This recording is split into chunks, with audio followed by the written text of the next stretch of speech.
I started buying stocks when I was 11. I've been reading every book in the library on it. I loved it. My dad, it was his business, and I'd get to go down to his office and I'd read the books down there, and I saved the money, and finally, by the time I was 11, I could buy a stock, and I could tell you, my dad took each kid to New York once, and he took me. I went to the New York Stock Exchange, and I was in awe of it. And I could tell you how the specialist system worked and the odd lot arrangements, and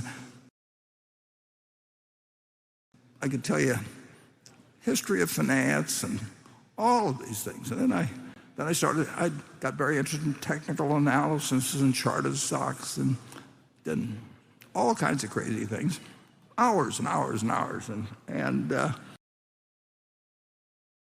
saved money to buy other stocks and tried shorting, and I just did everything. And then when I was either 19 or 20, and I can't remember exactly where I did it or something, I picked up a book someplace.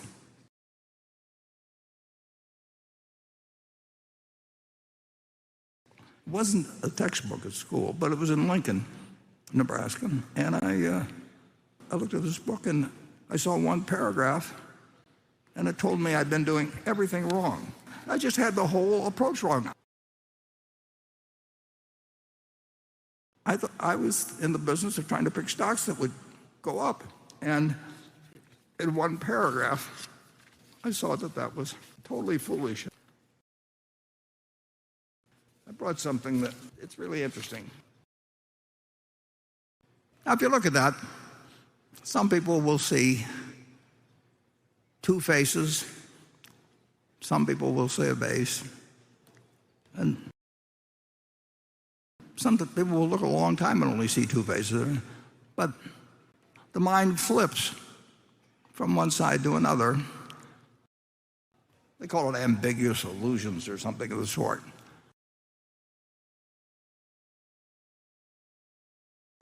There's other things that talk about aha moments, or in the old comic strips with Popeye, Wimpy would have a little balloon over his head and the light bulb would go on. There's this point where all of a sudden you see something you haven't seen.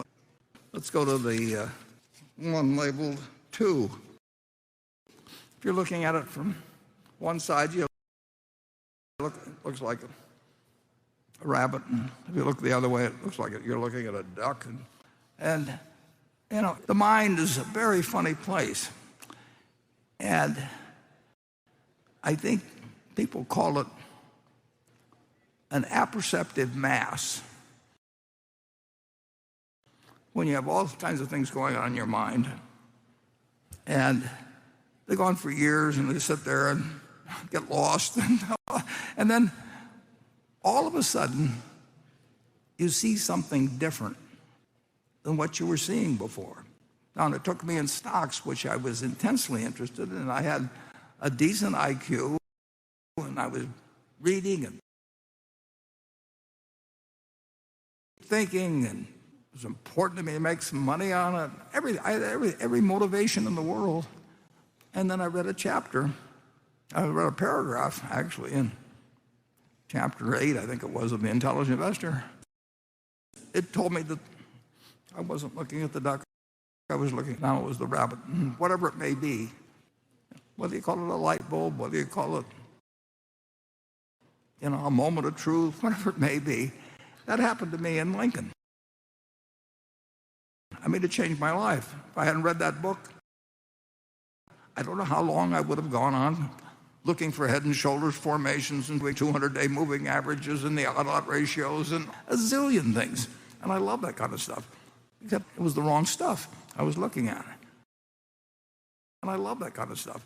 Except it was the wrong stuff I was looking at. And I've had that happen, and Charlie's had it happen, I'm sure. It happens a few times in your life.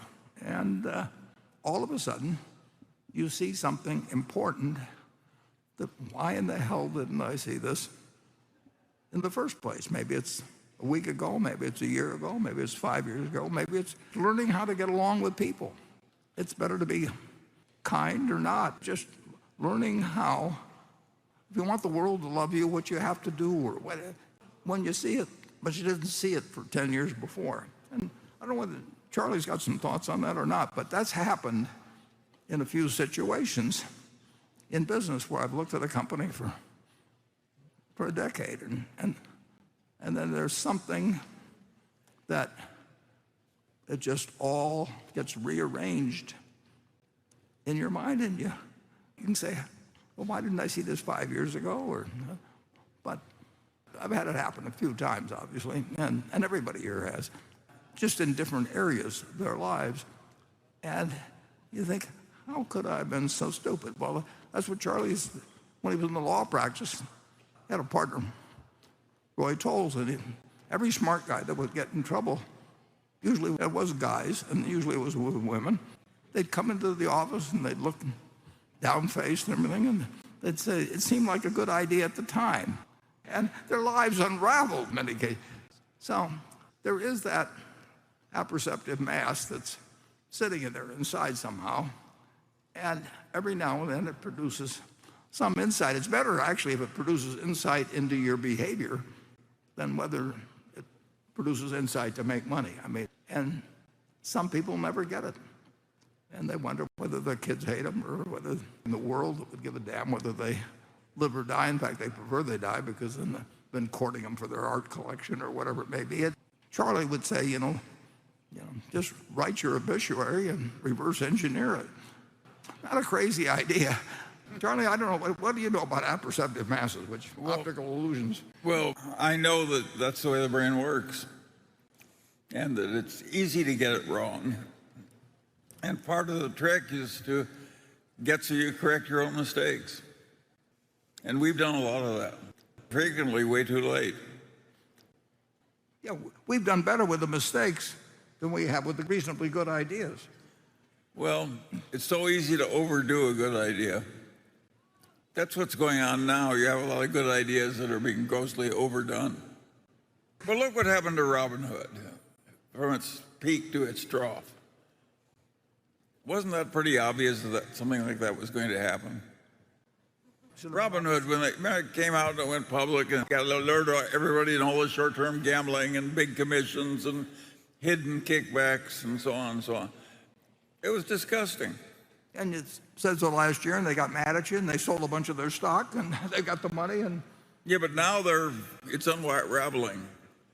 Yeah. God is getting just. But a lot of the insiders have but they've gotten a lot of money from it. They were big sellers, as I remember. There's been some justice. Well, I have to agree with that.